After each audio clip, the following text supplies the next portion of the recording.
श्री गणेशाय नमः। ॐ भद्रं कर्णेभिः। तो मित्रों नमस्कार। ऑल एस्ट्रोलॉजी में एक बार पुनः आपका स्वागत है। मित्रों हमारा टॉपिक क्यों पे चल रहा था, तो आज का जो हमारा टॉपिक रहेगा वो होगा कि आपने देखा होगा कि सांप की जीभ जो है वो दो भागों में विभक्त होती है। उसके दो भाग होते हैं। तो क्यों सांपों की जीभ के को दो भागों में विभक्त किया गया है, या क्यों होती है दो भागों में विभक्त, क्यों दो भाग होते हैं उस जीभ के, आज इस विषय में हम बात करने वाले हैं। तो आइए शुरू करते हैं। तो बोलते हैं कि पूर्व काल की बात है कि महात्मा कश्यप ऋषि जो हैं वो उनकी दो पत्नियां थी, कद्रू और विंता। एक समय की बात है कि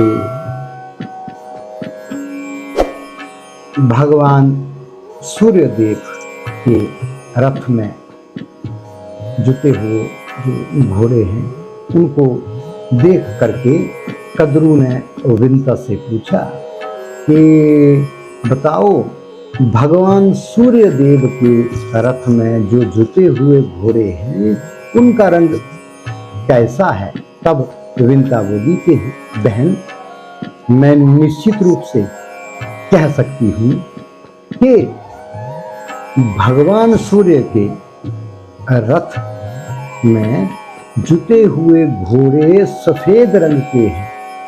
उस समय कद्रू जो है जान बूझ करके बोली नहीं, सूर्य देव के रथ से जुटे हुए घोड़े सफेद रंग के नहीं हैं बल्कि काले रंग के हैं।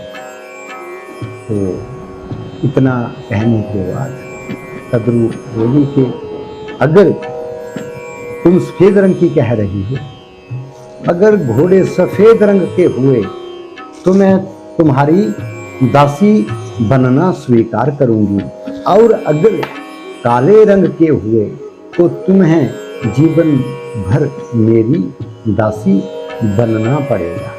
तो मित्रों घोड़े तो सफेद रंग के थे। उसमें कद्रू ने छल कपट करना चाहा और उसने अपने पुत्र जो हैं उनको कहा कि जो सांप थे उसके पुत्र उनको कहा कि आप सभी जाओ और सूर्य देव के जो घोड़े हैं उनसे उनको इतना लपेट लो कि वो काले रंग के दिखाई देने लगे। यदि तुम सब मेरी आज्ञा नहीं मानते हो तो मैं तुम्हें शाप दे दूंगी। तो माता के आदेश को सर्पों ने वैसा ही किया। तो सर्पों ने जाकर के सूर्य के जो घोड़े थे उनको लपेट लिया और वो काले रंग के दिखाई देने लगे। पर कुछ एक ने कहा जो उसके पुत्र थे कि नहीं नहीं ये पाप कर्म है, हम ऐसा नहीं करेंगे। तो कद्रू उन्हें शाप देते हुए बोली कि जिसने मेरी आज्ञा नहीं मानी है वह जनमेज्य के यज्ञ कुंड की दहकती आग में भस्म हो जाएंगे। तो अन्य सर्प माता की आज्ञा से घोड़ों के शरीर को जाकर के ढक लिया और वे काले रंग के दिखाई देने लगे। इस पर कद्रू ने अपना जो है तथा कद्रू ने कपट से विंता को शर्त में हरा दिया और अत्यंत दुखी हुई। तो उसी समय वहां पर जो है वो असीम शक्ति से संपन्न पक्षीराज गरुड़ जी विंता के पुत्र वहां पर आए। तो माँ विंता को दुखी देख करके बोले कि माता आप इतनी दुखी क्यों हैं, क्या बात है। तुम्हारे दो पुत्रों में से मैं और मेरा दूसरा भाई सूर्यदेव के रथ का सारथी अरुण अभी जीवित हैं। यदि पुत्रों के रहते हुए माँ दुखी हो तो उन पुत्रों का जीवन जीवित रहना जो है वो धिक्कार है। तो कहो माता। तब विंता ने अपने पुत्र गरुड़ से शर्त हारने वाली बात कही और बोली कि पुत्र, शर्त हारने के कारण मैं बहुत दुखी हूँ, क्योंकि मैं कद्रु की दासी बन गई हूँ। मेरे दुख का एकमात्र यही कारण है। तब गरुड़ ने कद्रु के पास जाकर के कहा कि हे माते, शर्त हारने के कारण मेरी माता तुम्हारी दासी जो है वो बन गई है। अतः मुझे आप कोई ऐसा काम बताइए जिसको मैं पूर्ण कर सकूं और पूर्ण करके तुम प्रसन्न होकर के मेरी माँ को दासी भाव से मुक्त कर सको। तब कद्रु अपने पुत्रों का हित चाहते हुए गरुड़ से बोली कि हे गरुड़, यदि तुम अपनी माता का अगर उसको दासत्व से मुक्त करवाना चाहते हो तो इसी ही समय जाकर के मेरे पुत्रों के लिए अमृत लेकर आओ, तब मैं तुम्हारी माता को दासत्व से मुक्त कर दूंगी। तो कद्रु की आज्ञा मान करके पक्षीराज गरुड़ उसी ही समय स्वर्ग से अमृत लाने के लिए चल दिए। स्वर्ग में पहुंचकर गरुड़ ने अमृत वाला कलश उठा लिया। उस समय राक्षसों ने उन्हें ऐसा करने से रोका, पर वे नहीं माने। तब राक्षसों ने उन पर आक्रमण कर दिया।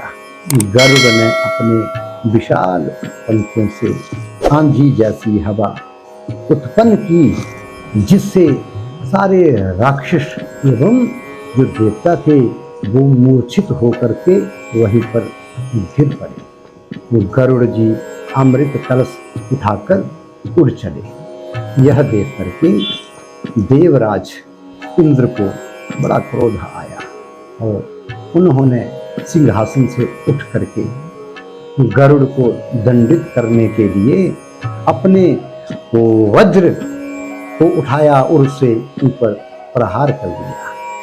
तो गरुड़ जी बड़े ज्ञानी थे। उन्होंने इंद्रदेव के उस वज्र का सम्मान करते हुए अपने एक पंख का त्याग कर दिया वो और एक पंख से उड़ते हुए चल पड़े।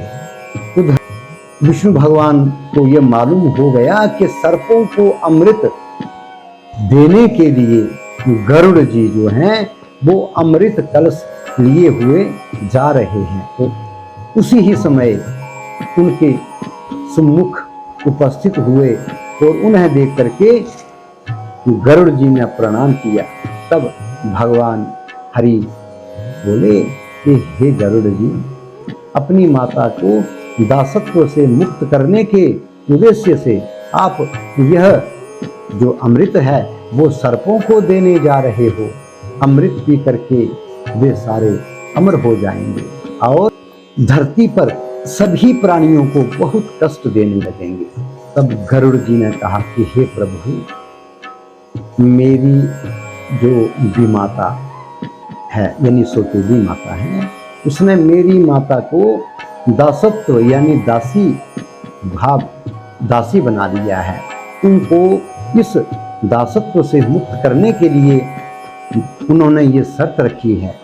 तब विष्णु भगवान बोले कि ठीक है, ये अमृत कलश ले जाकर के वहाँ पर रख देना, मैं उचित समय पा करके इसे वहाँ से उठा करके ले आऊँगा। गरुड़ जी ने विष्णु जी के वचनों को स्वीकार कर लिया। तब श्री विष्णु भगवान पुनः बोले कि हे पक्षीराज, मैं तुम्हारे इस कार्य से अति प्रसन्न हूँ, अतः मैं तुम्हें अभी वर देना चाहता हूँ। तुम अभीष्ट वर मांगो। भगवान से के मुख से ऐसा वरदान करने की बात, देने की बात सुन करके गरुड़ जी बोले कि हे प्रभु, प्राणियों को कष्ट पहुंचाने वाले महाविषधर सर्प मेरे आहार बने। तो विष्णु भगवान ने अपना अभय हाथ उठाया और तथास्तु ऐसा ही होगा कह दिया। और गरुड़ जी का सम्मान बढ़ाते हुए बोले कि हे पक्षीराज, तुम बहुत धन्य हो, तुम मेरे इसी समय मेरे वाहन बनो। तभी से गरुड़ जी भगवान विष्णु के वाहन बने थे। मित्रों, उसके बाद वे अमृत कलश लेकर के उस जगह पर पहुंचे जहां पर उनकी जो माता कद्रू थी अपने पुत्रों के साथ वहां पर बैठ अमृत को दे करके उन सभी ने वो उस अमृत को पाने के लिए वो सब झुक पड़े। तब गरुड़ जी बोले कि रुको, कि हे भाइयों, ये अमृत बहुत ही पवित्र है, इसको इस तरह से पीना उचित नहीं है, क्योंकि पवित्र और ये दुर्लभ वस्तु है। अतः मैं तुम्हें सबसे पहले ये कहूँगा कि जाओ और नदी में स्नान करके पवित्र होकर के इस अमृत को पीना। यह कह करके गरुड़ जी ने अमृत कलश जो है उसको कुशाओं के मध्य में रख दिया। तो गरुड़ की बात मान करके सभी जो सर्प थे वो स्नान करने के लिए निकल पड़े। उधर अमृत आने के इसमें से उन कद्रू ने गरुड़ की माता विंता को दासी भाव से मुक्त कर दिया, जिससे वो अत्यंत प्रसन्न हुए। और उधर जो है मित्रों सर्प स्नान कर रहे थे, इधर भगवान विष्णु आए और कुशाओं के मध्य रखे हुए उस कलश को उठा करके ले गए। जब सर्प वो स्नान करके वापस लौटे तो अमृत कलश वहां से गायब था। तो उसको ना देख करके वे बड़े दुखी हुए और उन सभी ने ये विचार किया कि अमृत कलश को यहाँ पर रखा हुआ था तो अवश्य ही उसमें से कुछ अमृत यहाँ पर गिरा होगा। इस विचार से वे सभी उन कुशाओं को चाटने लगे। अत्यंत तेज नोक वाले उन कुशाओं को चाटने से उनकी जीभ जो है कट करके दो भागों में विभक्त हो गई। तो तभी से कहते हैं कि सांपों की जीभ के दो भाग हो गए। तो ये था आज का वीडियो। मुझे उम्मीद है, आशा है कि आपको पसंद आया है। पसंद आया है तो प्लीज इसको लाइक, शेयर और सब्सक्राइब करना मत भूलिए। नेक्स्ट वीडियो में आपके सामने फिर हाजिर होऊंगा। तब तक के लिए नमस्कार।